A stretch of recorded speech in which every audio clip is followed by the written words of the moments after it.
Hi hello అండి. బాగా కడిగేసి కొంచెం ఆరబెట్టుకున్న గోంగూరను ఈ విధంగా నూనెలో వేసి వేయించేసుకోండి. దాంట్లో ఉప్పు వేసుకోండి, పచ్చిమిరపకాయలు వేసుకోండి. ఆ తర్వాత కొద్దిగా చింతపండు కూడా వేసేసుకొని బాగా నూనెలో ఇచ్చేసుకోవాలన్నమాట. ఓకే, తగినంత ఉప్పు వేసుకోండి. అందులోనే కాస్త పసుపు వేసుకోండి.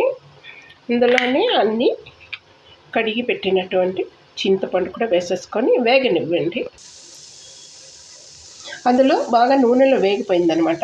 చూడండి, నిండుగా ఉన్నటువంటి ఆకు కొద్దిగా అయిపోయింది. అందుకే ఉప్పు వేసేటప్పుడు కొంచెం కొద్దిగానే వేయాలి. అన్ని కూరాకుల్లో కొంచెమే వేసుకోవాలి. ఇప్పుడు దానికి తగినట్టుగా కొద్దిగా కారం వేస్తాను అనమాట.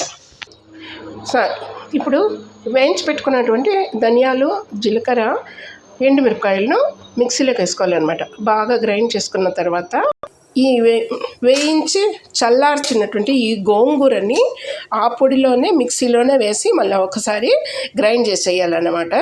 తర్వాత ఈ ఉల్లిపాయలు సన్నగా కోసుకొని 2 ఎండుమిరపకాయలు, ఈ దంచి పెట్టుకున్న తెల్లగడ్డలు వేసి తాలింపు పెట్టేసి వేసేసుకోవాలి.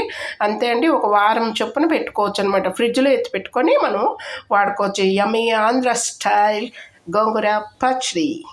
హలో, నెక్స్ట్ ఆవాలు, జీలకర్ర, ఉద్దిపప్పు, ఎండుమిరపకాయలు వేసేసి దంచి పెట్టుకున్నటువంటి తెల్లగడ్డలు వేసేసి బాగా చక్కగా నూరినాం కదా, మిక్సీలో వేసేసినాం అనమాట గోంగూర.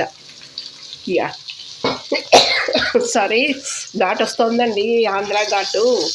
యా, ఇందులో కలిపేసుకొని ఒక వారం పాటును మీరు ఫ్రిడ్జ్లో పెట్టుకుంటే బెస్ట్ అనమాట. ఉంటుంది పులుపు కాబట్టి, but even though you have to keep it in the fridge and use it.